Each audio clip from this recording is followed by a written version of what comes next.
할렐루야. 우리 성탄절을 앞둔 이 기쁜 날에 이렇게 유아 세례를 받는 우리 29명의 아기들과 부모님들, 하나님의 은혜가 함께 하시길 바랍니다. 세례를 어느 개인적인 공간에서 집이나 어디 목회자 집무실에서 개인적으로 하지 않고 공적인 장소에서 공적인 예배에서 하는 까닭은 이제 이 아이들은 우리 영락교회 공동체의 일원으로 받아진다라는 그런 상징적인 의미도 있습니다. 즉 이 말은 품 안에 있는 이 아이들이 나의 아이일 뿐만이 아니라 우리 영락교회 공동체의 아이들이라는 것이죠. 그래서 이 아이를 믿음으로 키우겠다라고 다짐했던, 선서했던 그 고백은 우리 부모만의 고백이 아니라 우리 영락교회 공동체의 고백입니다. 이 아이들이 잘 신앙 안에 클 수 있도록 우리 여러분들 다 영아부 가실 거잖아요. 영아부에서 같이 신앙생활하고 커가고, 유아부에서 신앙이 자라나고, 이제 초등학교, 또 초등부, 소년부, 청소년부에서 같이 찬양대도 하고 수련회도 가면서 신앙을 키워나갈 겁니다. 청년이 되고 또 이런저런 교회 봉사도 하다가 100년 가약을 맺는 우리 아이들이 있을지도 모르겠어요. 또 결혼을 하고 또 자녀를 낳고 이 대를 이어가는 것이죠. 우리 아이들은 이제 영락교회 공동체에게 주어진 선물인 것입니다. 이 귀한 아이들을 위해서 우리 모두도 기도하고 함께 기쁘게 키워나가는, 함께 아름다운 신앙 공동체로 자라나가는 우리 아이들과 부모님, 우리 영락교회 되기를 소원합니다. 이 하나님께서 주신 귀한 선물이 이 믿음 가운데 자라나서 하나님 계획하시고 목적하신 대로 크기를 우리는 기도한다는 것이죠. 아이들이 자라나는 걸 보면 참 신기합니다. 정말 손바닥만 하던 아이가 조금씩 커가면서 고사리 같은 손가락이 하나하나 자라나고, 또 뒤집기도 하고 소리내어 울기도 하고, 조금씩 커가는 거 보면 참 신기해요. 그러다가 이제 아이가 스스로 앉고 이렇게 곤지곤지를 하나요? 이런 것도 하고 조금씩 하는 거 보면 참 예쁘죠. 가족들이 둘러 앉으면 웃음이 크게 한바탕 웃음도 나곤 합니다. 그 중에 가장 이쁜 짓 중에 하나는 이거 아니겠습니까? 이거 뭐라 그런지 모르겠는데 쪽 하는 거? 이걸 뭐라 그러죠? 이런 걸 하면은 어른들은 그냥 꿈뻑 죽는 거죠. 예쁘다고. 저희 아이도 이제 첫 돌 정도 됐을 때 이거를 이제 배워서 조금씩 하기 시작할 때예요. 가족들이 모이면 다 웃죠. 제가 그때 휴가가 돼서 이제 주일날 오랜만에 모교회를 갔었습니다. 제가 나고 자란, 제가 어렸을 때부터 봤던 우리 권사님도 계시고 누님도 계신 그 교회 가서 아이를 데리고 왔으니 이제 우리 그 권사님들과 교회 어른들이 몰려든 것이죠. 다 예쁘다고. 그때 제가 이거 한번 해줘라 했어요. 그랬더니 한번 짝 하니까 다 너무 예쁘다고 그러죠. 그런데 제가 잊지 않는 한 분이 있습니다. 저보다 몇 살 많은 누님이었는데 조금 시니컬한 분이었거든요. 딱 보더니 웃으면서 이렇게 얘기를 해요. 야, 그거 다 하는 거야. 맞습니까? 틀립니까? 다 하는 거죠. 당연히 걷는 거, 뒤집는 건 다 하는 겁니다. 당연한 일이에요. 그런데 그 당연한 일 때문에 이게 신비하고 놀랍다는 것을 잊어버립니다. 당연하게 우리가 하다 보니까 그게 신비한지를 모른다는 거예요. 어떻습니까? 아이를 키우면서 순간순간 생명이라는 게 얼마나 신기한지, 얼마나 놀라운지 깨닫지 않습니까? 인체의 신비를 말하면 끝도 없죠. 대표적으로 신경이 시속 432km인가로 몸속에서 움직인대요. 그렇게 빨리. 여러 가지 인체의 신비 있는데 우리의 인체는 참으로 신기한, 놀라운 것이라는 것입니다. 이렇게 우리가 자유자재로 움직일 수 있는 것, 내가 원하는 대로 손 들면 손 들려지고 바라보면 봐주고, 이것이 당연한 것이 아니라 놀랍고 신비한 일이라는 것이죠. 아무쪼록 우리에게 주어진 생명, 또 우리에게 허락된 이 아이들이나 우리 주변 사람들 보면서 당연함이 아니라 놀라움과 신비로 감탄하는 복된 삶 누리시기를 바랍니다. 시편 기자도 이렇게 고백하죠. 시편 139편 13절에 이렇게 고백합니다. 우리 같이 한번 읽어볼까요? 시작. 주께서 내 내장을 지으시며 못돼서 나를 만드셨나이다. 내가 주께 감사하옴은 나를 지으심이 심히 기묘하심이라. 아멘. 놀랍다는 거죠. 나를 지으심이 정말 기묘하다, 놀랍다, 감탄을 하는 것입니다. 오늘 본문에서는 이것을 무엇을 얘기하느냐? 우리는 그가 만드신 바라라는 거예요. 그가 만드신 바라.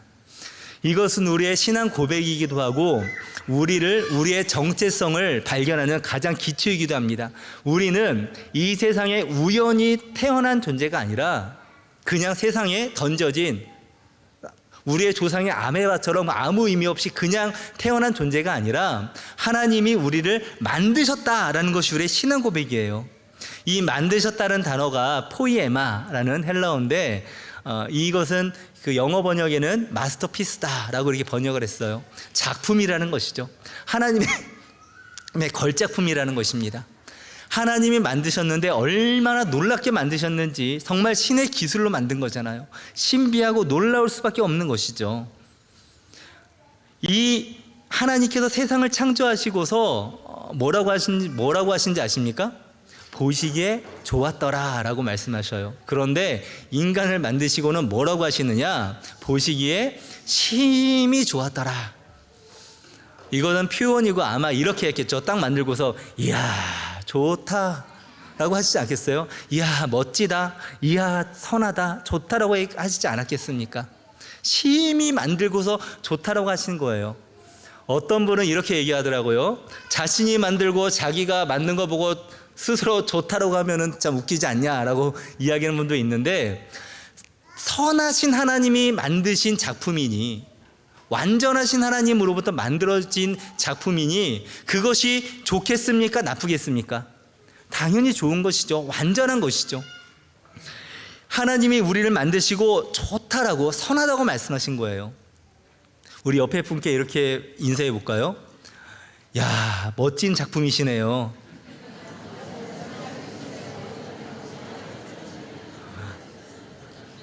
우리 다 옆에 분들에게 얘기하는데 부부끼리는 잘 안 하는 불편한 지실이 있죠. 우리는 인생 살아가면서 하나님이 나를 사랑하시는가에 대한 의심이 들 때가 있습니다. 왜 그러냐면 하나님이 나를 만드셨다는 확신이 없기 때문이에요. 하나님이 나를 만드셨다면 나를 사랑하겠습니까? 사랑하지 않겠습니까? 우리 아이가 이제 유치원을 다닐 때 유치원에서 막 이것저것 만들어 옵니다. 종이로 만들어서 와요. 오면 이게 쌓이기 시작하죠. 처음엔 신기합니다. 이 아무것도 못 만들던 아이가 종이를 접어서 만들어 왔는데, 만들어 온 그 작품이 멋있겠습니까? 좀 약간 좀 별로 안 좋겠습니까? 이건 피카소인가 싶을 정도로 이해가 안 되는 그림도 그려오고 이러죠. 그렇게 쌓이는데, 문제는 그렇게 쌓이다 보면 이거 어떻게 해야 돼요? 나중에는 정리를 해야 되잖아요. 제가 정리한다는 건 버린다는 얘기죠. 버려야 되는데 버릴 때 눈치를 봅니다. 누구한테 걸리면 안 되겠습니까? 아이에게 걸리면 안 되죠. 아이가 만들어 온 거 그냥 버린다면 그 아이가 뭐 그걸 좋아하겠어요? 자기가 만든 것은 의미가 있다는 거예요. 제가 영락교회에 있으면서 여기저기 글을 쓸 일이 좀 있습니다. 매달마다 권사의 권도원도 쓰고 만남지에 글도 쓰고 이렇게 하는데, 글을 쓸 때는 정말 여러 번 봅니다. 탈고도 하고 오타는 없나, 뭐 구성도 바꾸고 뺄 거 빼고 진짜 지겨울 정도로 봅니다. 다 보고 나서 이제 보내요. 지칠 정도로 봐서 더 이상 보고 싶지 않거든요. 그냥 보냅니다. 보내고 나면 그 다음에 이제 그 책자가 완성돼서 오잖아요. 다 완성돼서 오면 뭐를 가장 먼저 볼까요? 담임 목사님 쓰신 권두원을 먼저 볼까요? 물론 그럴 때도 있긴 한데 나중 되면 그렇지 않지만, 처음에는 제일 먼저 찾아보는 것은 제가 쓴 글을 봅니다. 그걸 봐서 뭐 하겠다고요? 여태까지 쓴다고 지겹도록 봤는데 고칠 것도 아니고 왜 보겠습니까? 그냥 자기가 쓴 거에 대해서, 작품에 대한 애정이 있는 것이죠. 내가 만들고 내가 지은 것에 대해서는 애정이 있다는 거예요. 그 특별함이 있다는 것입니다. 하나님께서는 우리를 만드셨어요. 기묘하게 만드셨습니다. 그 말은 곧 우리는 하나님께 특별한 존재다라는 것이죠. 이사야서 43장 1절에 하나님께서는 바벨론의 포로로 끌려간 이스라엘 백성들에게 장래에 대한 소망을 이야기하면서 이렇게 얘기합니다. 이사야 43장 1절, 야곱아 너를 창조하신 여호와가 지금 말씀하신다. 이스라엘아 너를 지으시니가 말씀하신다. 너는 두려워하지 말라. 내가 너를 구속하였고 내가 너를 지명하여 불렀다니. 같이 읽을까요? 너는 내 것이라. 하나님께서 이스라엘 백성들, 그 절망 가운데 있는 소망도 없는 그 이스라엘 백성들에게 부르실 때에 뭘 먼저 얘기하냐? 내가 너를 지었다. 내가 너를 창조하였다. 내가 너의 창조주다라고 이야기하면서 간다는 것입니다. 즉 이스라엘 백성에게 먼저 깨닫게 해야 될 것이 뭐냐면, 너는 그냥 나랑 아무 관계가 없는 민족이 아니라 내가 지은, 내가 창조한 나의 작품이다라고 얘기하는 거예요. 그러니 두려워하지 말라라고 이야기하는 것이죠. 옹기장인은 도자기를 만들고 마음에 안 들면 깨부십니다. 그 주권이 하나님께 있어요. 그럼에도 불구하고 하나님은 죄 지은 우리를 버리지 않고 다시 만들어 가십니다. 그것을 구속이라고 할 수 있는 것이죠. 새롭게 창조한다는 것이에요. 그리고 하나님 말씀하시죠. 너는 내 것이다. 너는 내 것이다. 우리 한번 따라해 볼까요? 나는 하나님의 것입니다. 우리 자녀와 함께 있는 분들은 자녀에게 이렇게 얘기합시다. 너는 하나님의 자녀이다. 우리가 가져야 될 가장 첫 번째 정체성은 여기에 있습니다. 나는 하나님의 만드신 바고, 나는 하나님의 자녀이다. 나는 하나님의 것이다 라는 고백이지요. 송명희 시인을 아시는 분들도 꽤 많을 겁니다.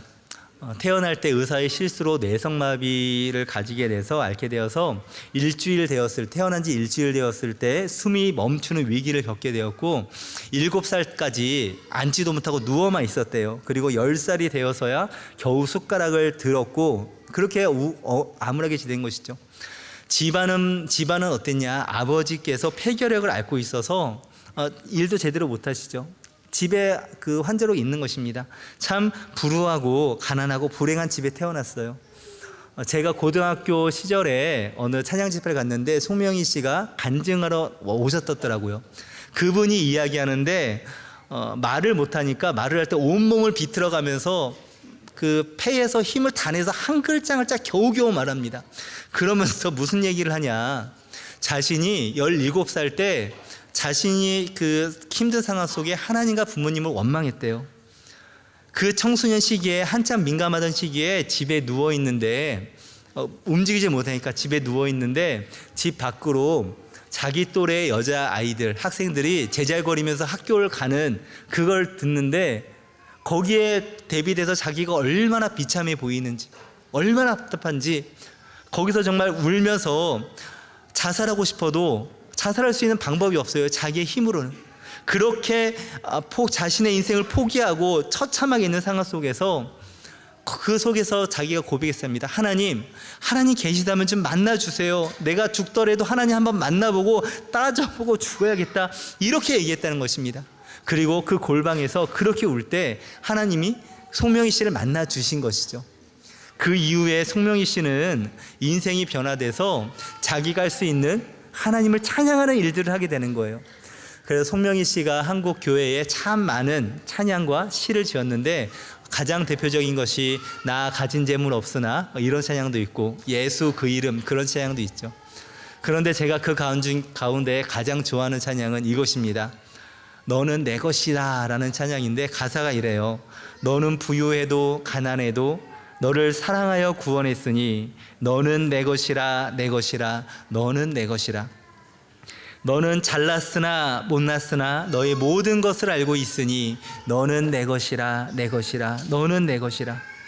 너는 강하여도 약하여도 너의 힘이 되어 일으키리니 너는 내 것이라 내 것이라 너는 내 것이라. 너는 의로워도 약하여도 너를 나의 피로 바꾸었으니 너는 내 것이라 내 것이라 너는 내 것이라. 제가 목이 좋으면 찬양을 불러드릴 텐데 목이 안 좋아서. 그런데 이 찬양이 송명희 씨의 찬양이지 않습니까? 송명희 씨의 고백으로 들었을 때 정말 그 절망의 상황 속에서 너는 내 것이다 라는 하나님의 말씀으로 살아갈 수 있다는 거예요. 이 고백이 우리의 고백이 되어야 되지 않겠습니까? 우리의 존재 가치는 우리가 잘났냐 못났냐에 있는 것이 아니라, 가난하냐 부유함에 있는 것이 아니라, 의롭든지 약하든지 거기에 있는 것이 아니라 딱 한 가지 이유, 너가 내 것이다. 내가 너를 창조하였고 내가 너를 지명하여 불렀다. 거기에 우리의 정체성이 있다는 것입니다. 거기에 우리의 존재 가치가 있다는 것이죠. 예수님께서 이제 공생애를 시작하실 때 세례를 받으십니다. 예수님도 세례를 받으셨어요. 세례를 받으실 때 무슨 일이 있느냐? 하늘이 열리고 성령이 비둘기같이 내리면서 하늘에서 소리가 있습니다. 이는 내 사랑하는 아들이요 내 기뻐하는 자라. 예수님께서 그 세례를 받으시면서 하나님으로부터 받았던 말씀이 너는 내 사랑하는 아들이요 내 기뻐하는 자다라는 것입니다. 세례란 그것을 확인하는 자리라는 것이지요. 오늘 이렇게 우리는 하나님의 자녀로 세례도 받고 하나님의 말씀을 받는 시간이 있습니다. 성탄절이 있는데 이 성탄 예배에 우리는 아기 예수의 오심을 기뻐하죠. 예수님께서 이 땅에 왜 오셨습니까? 다른 것이 아니라 예수님께서는 자신의 오신 목적을 명확하게 알고 있었어요. 태어난 김에 십자가를 질까 그런 게 아니죠. 태어났으니 좀 좋은 일을 해볼까 이런 것이 아니라 예수님께서는 이 땅에 오실 때에 자기의 존재 목적을 명확히 알았다는 것입니다. 그 예수님이 오셨을 때 공생애를 하시면서 첫 시작에 이사야 말씀을 펴시면서 이렇게 얘기해요. 누가복음 4장 18절에 이렇게 얘기합니다. 제가 읽을게요. 주의 성령이 내게 임하셨으니 이는 가난한 자에게 복음을 전하게 하시려고 내게 기름을 부으시고 나를 보내사 포로된 자에게 자유를, 눈먼 자에게 다시 보게 함을 전파하며 눌린 자를 자유롭게 하고 주의 은혜의 해를 전파하게 하려 하심이라 하였더라. 예수님께서는 내가 무엇을 하러 왔는지 명확하게 알고 계시다는 것이죠. 사명이라는 것입니다. 마가복음 10장에서는 이렇게 얘기해요. 인자가 온 것은 섬김을 받으려 함이 아니라 도리어 섬기려 하고 자기 목숨을 많은 사람의 대속물로 주려 함이라. 내가 온 것은 이러저러한 일로 왔다라는 것입니다. 우리는 이 땅에 아무 목적 없이 그냥 던져진 존재로 온 것이 아니라 하나님이 우리를 만드셨고 그 만드신 데는 목적이 있는 것입니다. 사명이 있다는 것이에요. 사랑하는 성도 여러분, 우리는 하나님의 창조하심, 그 창조하심을 믿고 그 정체성으로 살아갈 때 그 하나님이 우리를 만드신 목적을 깨달아 살아가고 있습니까? 하나님이 우리를 빚어 만드셨는데 그 만드신 목적대로 살아가고 있느냐 이 말이지요. 제가 고등학교 때 선생님이 이런 말씀 하신 적이 있어요. 뭐 선생님이 다 좋은 선생님만 아니겠지만 지금 저에게 좀 인상 깊은 좋은 말씀을 해주신 분들이 있습니다. 그때 사람들은 세 부류로 나눠진다. 첫 번째는 세상에 꼭 있어야 할 사람, 두 번째는 있으나 마나한 사람, 세 번째는 뭐겠습니까? 없었어야 할 사람이라는 거예요. 어떻게 보면 참 당연한 얘기인데 그 말이 저한테 와닿더라고요. 너는 어떤 사람이 될 것이냐.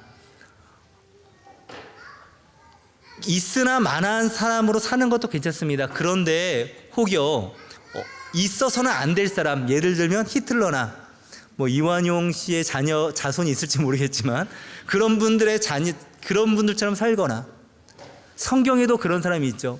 저가 태어나지 않았더라면 그에게 더 나을 뻔했다라고 말을 들은 사람 있지 않습니까? 가룟 유다. 그런 인생을 산다면 얼마나 불행한 인생이겠습니까?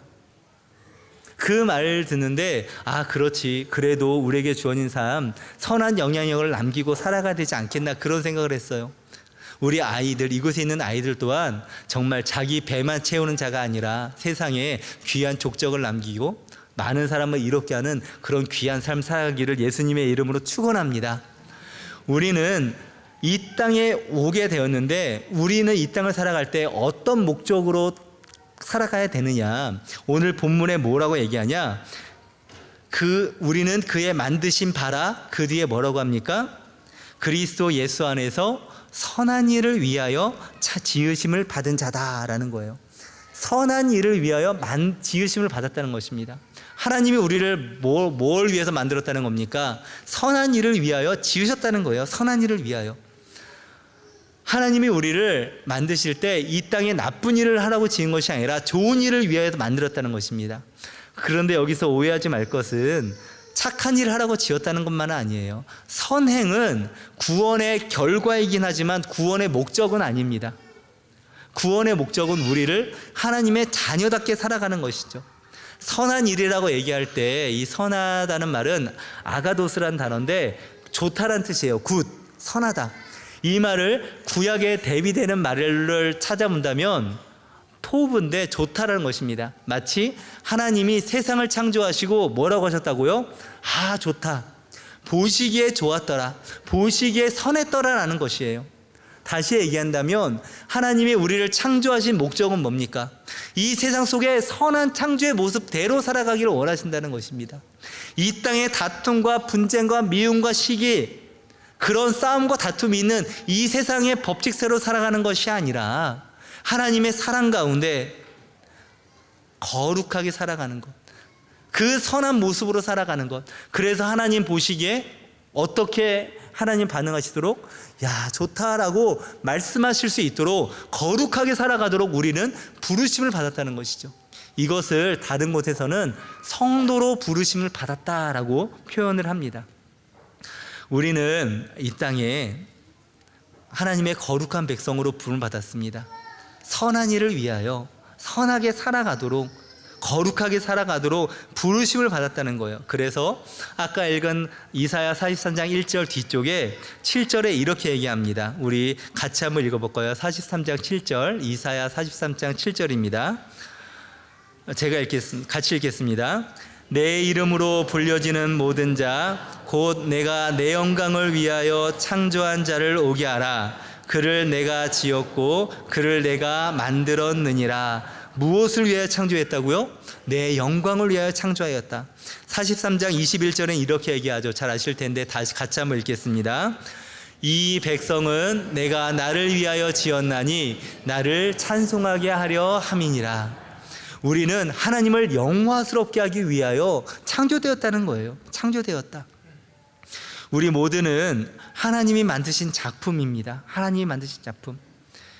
그냥 이 땅에 우연히 던져져서 살아가는, 주어진 생명이니까 태어난 김에 그냥 열심히 살아보지, 태어났으니까 좋은 일 하면 살아가자, 그렇게 살아가는 것이 아니라 하나님은 우리를 목적을 두시고 만드셨고, 그 목적은 우리가 하나님 안에서 선하게 살아가다가, 거룩하게 살아가다가 하나님의 영광을 드러내는 삶으로, 우리의 선한 행실로 많은 사람이 하나님을 영화롭게 하는 그런 존귀한 자로 살아가는, 그런 거룩한 자로 살아가도록 우리를 만드셨습니다.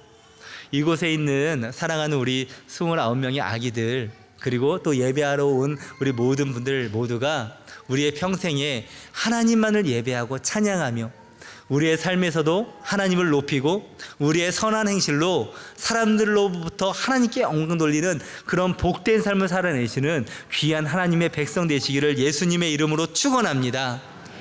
하나님은 우리를 하나님을 찬양하는 자로, 예배하는 자로, 거룩한 자로 살아가도록 디자인하셨습니다. 아무쪼록 세상이 요구하는 대로 살아가는 것이 아니라 하나님이 계획하신 대로, 하나님이 요구하시는 대로 살아가는 거룩한 백성 되시기를 예수 그리스도의 이름으로 축원합니다. 함께 기도하겠습니다. 사랑의 하나님 아버지, 우리를 하나님의 걸작품으로 창조하여 주시고 또 귀한 사명을 허락하여 주시니 감사합니다. 이 땅을 살아가는 동안에 우리가 우연히 살아가는 존재가 아니라 주님의 영광을 위하여 창조된 존재임을 깨닫게 하여 주시고 온전히 주님만을 예배하며 살아가는 우리 모든 인생 되게 하여 주시옵소서. 예수 그리스도의 이름으로 기도하옵나이다. 아멘.